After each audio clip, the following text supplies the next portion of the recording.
नमस्कार मित्रमंडळींनो, नमस्कार. मी जयंत आठले.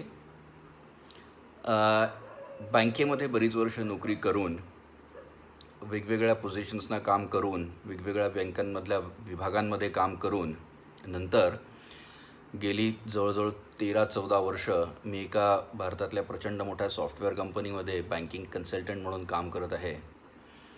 आणि माझं असं नेहमी लक्षात येतं की आपल्याकडे लहान वयाची मुलं असो, मोठी असो, सुशिक्षित असो, अशिक्षित असो, स्त्री असो, पुरुष असो, बँक याविषयी फार कमी लोकांना व्यवस्थित माहिती असते आणि काहीतरी भ्रामक कल्पना, चुकीच्या कल्पना त्यांच्या बँकिंगबद्दल असतात.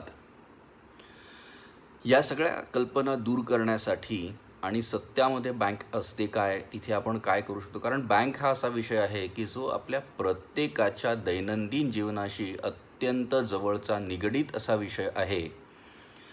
आणि म्हणून आपल्या प्रत्येकाला, आपण कुठल्याही वयाचे असो, अगदी 20 वर्षाचा तरुण मुलगा असेल, स्त्री असेल, घर चालवणारे नोकरी करणारी बाई असेल किंवा काम करणारा एखादा पुरुष असेल, प्रत्येकाला आपल्याला बँकिंगविषयी व्यवस्थित माहिती असायला पाहिजे. एक कस्टमर म्हणून, एक ग्राहक म्हणून आपले अधिकार काय आहेत, बँकेकडून आपण अपेक्षा काय ठेवायच्या आणि काय ठेवायच्या नाहीत, या दोन्हीही गोष्टी आपल्याला माहिती असणं हे अत्यंत आवश्यक आहे. मी आता ही सिरीज एक करणार आहे ज्याच्यामध्ये ह्या वेगवेगळ्या विषयांवरती, अगदी छोटे छोटे बाईट्स असतील, त्याच्यामध्ये मी एक एक छोटा छोटा विषय हा समजावून सांगणार आहे. आणि अर्थात तुमचे काही प्रश्न असतील किंवा एखादा विषय माझ्याकडून बोलताना राहून गेला, सुटला, किंवा तुम्हाला एखाद्या विषयात अडचणी असतील तर त्या तुम्ही निश्चितपणे तुमच्या प्रतिक्रियेमध्ये कळवा आणि मी माझ्याकडून प्रयत्न करीन की मी पुढच्या एपिसोडमध्ये तुमच्या प्रश्नांची उत्तरं देईन. तर बँक म्हणजे नक्की काय आहे? प्रत्येक बँक ही सरकारी बँक असते का? सुरक्षित असते का? माझे पैसे बँकेत सेफ आहेत की नाही? आणि बँकेकडून मी कुठल्या कुठल्या प्रकारच्या सुविधा अपेक्षित करू शकतो, या सगळ्या विषयांवरती मी एकेका विषयी बोलत जाणार आहे. तर सुरुवात करूया विषयाला. सगळ्यात पहिले समजून घेऊया की नक्की बँक असते काय आणि बँकेकडे पैसे येतात कुठून. आणि बँक, ते आपल्याला माहिती आहे की बँकेत लोन मिळतं किंवा आपण जाऊन बँकेत डिपॉझिट ठेवतो, ह्या गोष्टी आपल्याला माहिती आहेत. पण हा व्यवहार होतो कसा, हे समजून घेणं हे अत्यंत महत्त्वाचं आहे. तर एक अगदी साध्या सरळ भाषेत सांगणार आहे.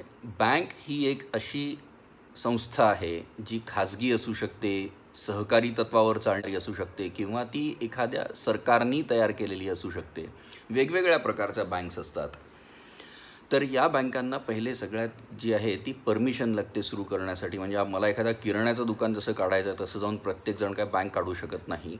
बँक काढण्यासाठी एक लिमिटेड कंपनी असावी किंवा एक काही मिनिमम तुमच्याकडे कॅपिटल असावं लागतं. तुमची एक सर्टन लेवल ऑफ इन्व्हेस्टमेंट त्याच्यामध्ये असावी लागते. आणि त्यानंतरच तुमच्या अजून बरेच क्रायटेरिया असतात ज्याच्या बेसिसवरती सरकार आणि मग रिझर्व्ह बँक ऑफ इंडिया हे ठरवतात की तुम्ही एक बँक काढू शकता का नाही. कारण बँकेमध्ये हे जनतेचे पैसे इन्व्हॉल्व्ड असतात आणि त्यामुळे हा धंदा जो आहे बँकेचा, हा प्रचंड प्रमाणामध्ये सरकार आणि रिझर्व्ह बँक ऑफ इंडिया आणि गव्हर्नमेंटचे वेगवेगळे कायदे, पार्लमेंटचे नियम, या सगळ्यांमधून या संस्थेला जे आहे ते बांधून ठेवलेलं असतं. बरेचसे नियम असतात जे या संस्थेला फॉलो करावे लागतात आणि त्यांचं नियमित प्रमाणामध्ये ऑडिट होत असतं की हे नियम फॉलो करत आहेत का नाही. हा सगळा भाग विचारात घेऊन मग ती बँक अस्तित्वात येते आणि कार्यरत होते. साध्या शब्दात बँकेचा धंदा काय? तर बँकेचे जे मालक असतात, मालक कोणी असू शकतं. एखादी, मी जसं आत्ता सांगितलं त्याप्रमाणे स्वतः सरकार हे सुद्धा मालक असू शकतं. जसं आपल्याकडे स्टेट बँक ऑफ इंडिया आहे, तर सरकार मालक आहे. अशा बऱ्याच अजून बँका आहे ज्याच्यामध्ये सरकार मालक आहे. मालक आहे याचा अर्थ मुख्य भाग त्यांचा आहे. बाकीचे तुमच्या माझ्यासारखे शेअर होल्डर्स हे असू शकतात, परंतु मुख्य जो भाग आहे तो सरकारनी त्यांच्या नियंत्रणात ठेवलेला आहे. त्याच्यानंतर तुम्ही ICICI, HDFC किंवा कोटक यासारख्या प्रायव्हेट बँकसुद्धा आहेत. आता ह्या बँकांचा बिझनेस हा असतो की हा जो काही स्पॉन्सर असेल, जो मालक असेल, तो त्याचा पैसा लावून ही बँक सुरू करतो आणि या बँकेमध्ये सर्वसामान्य लोक तुमच्या माझ्यासारखी जातात, आपली अकाउंट्स ओपन करतात आणि आपला पैसा जो आहे तो सेव्हिंग्स अकाउंट असेल, करंट अकाउंट असेल किंवा फिक्स्ड डिपॉझिट असेल किंवा अजून इतर कुठल्या प्रकारचे इन्व्हेस्टमेंट्स असतील त्या स्वरूपाने आपण आपला पैसा हा बँकेमध्ये ठेवत जातो. आणि या पैशातला काही भाग हा सरकार म्हणतं की रिझर्व्ह बँक म्हणतं की तुम्ही वेगवेगळ्या रूपामध्ये गव्हर्नमेंटजवळ किंवा रिझर्व्ह बँकेजवळ ठेवायला पाहिजे.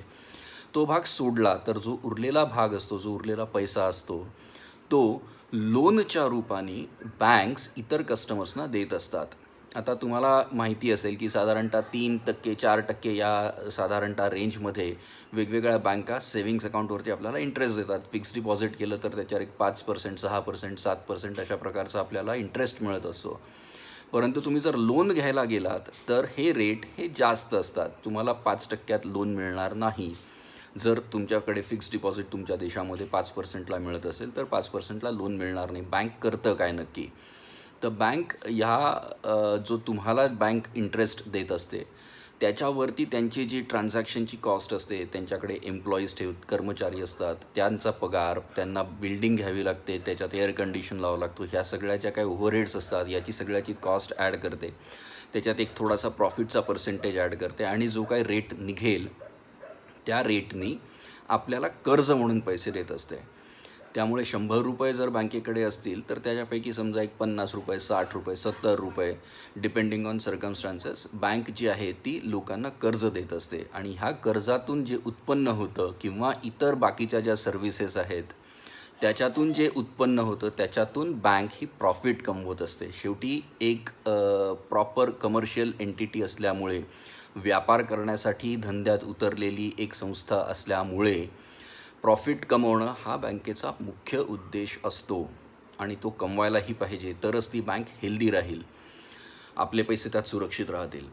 तर अशा प्रकारे हे मुख्य काम जे आहे हे बँक करत असते. लोकांचे पैसे घ्यायचे, त्याच्यातले काही सेफगार्ड म्हणून ठेवायचे. कारण तुम्ही जाऊन उद्या लगेच कोणी विड्रॉ करायला गेलं, मला गरज आहे, मला हवे आहेत पैसे, तर मला माझे पैसे मिळायलाही पाहिजेत. त्यामुळे सगळेच्या सगळे पैसे बँक उचलून लोनच्या रूपाने देत नाही. त्याच्यातला काही भाग ठेवून काही भाग जो असतो तो इतर लोकांना लोनच्या स्वरूपामध्ये देत असतो.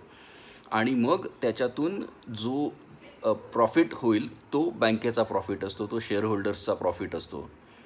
तर हा होता मुख्यतः बँकेचा धंदा काय, हा एक अत्यंत साध्या सोप्या शब्दात मी समजवण्याचा प्रयत्न केला. पुढच्या भागांमध्ये आपण काय बघणार आहोत तर वेगवेगळ्या प्रकारची आपण अकाउंट्स कशी ओपन करू शकतो, त्याच्यासाठी कागदपत्र बँका मागत असतात, ती कशी काय असतात, कशी द्यायची असतात, अकाउंट्स कशी ओपन करायची असतात, अकाउंट्स बंद कशी करायची असतात, वेगवेगळ्या अकाउंट्समध्ये काय सोयीसुविधा असतात, एखादा ड्राफ्ट घ्यायचा असेल तर तो कसा घ्यायचा, चेकबुकची रिक्वेस्ट कशी करायची, इंटरनेट बँकिंग कसं वापरायचं, बिल्स कशी भरायची, अनेक सोयी बँका आपल्याला देत असतात. बँका आहेत म्हणून आपलं आयुष्य अत्यंत सुकर आणि समृद्ध झालेलं आहे, यात काही वादच नाही. आणि नवीन टेक्नॉलॉजीमुळे बँकिंग हे कम्प्लिटली बदलून गेलेलं आहे. आधीच्या काळामध्ये जे लोक बँकांमध्ये जायचे दरवेळेला, आजकाल तसं जायची गरज पडत नाही. ATMs, internet banking, mobile banking या सगळ्या सुविधांमुळे आयुष्य अत्यंत सरळ सोपं झालेलं आहे. या सगळ्या वेगवेगळ्या विषयांवरती आपण बोलूया. आज मी इथेच थांबतो. तुमच्या प्रतिक्रिया आणि तुमचे प्रश्न, तुमच्या शंका किंवा एखादा विषय जो तुम्हाला वाटत असेल की मी कव्हर करावा तर तो नक्की कळवा. मी तो घेण्याचा निश्चितपणे प्रयत्न करेन आणि तुमच्या शंकांचं निरसन करण्याचा नक्कीच प्रयत्न करेन. तर आज इथेच थांबूया. धन्यवाद. नमस्कार.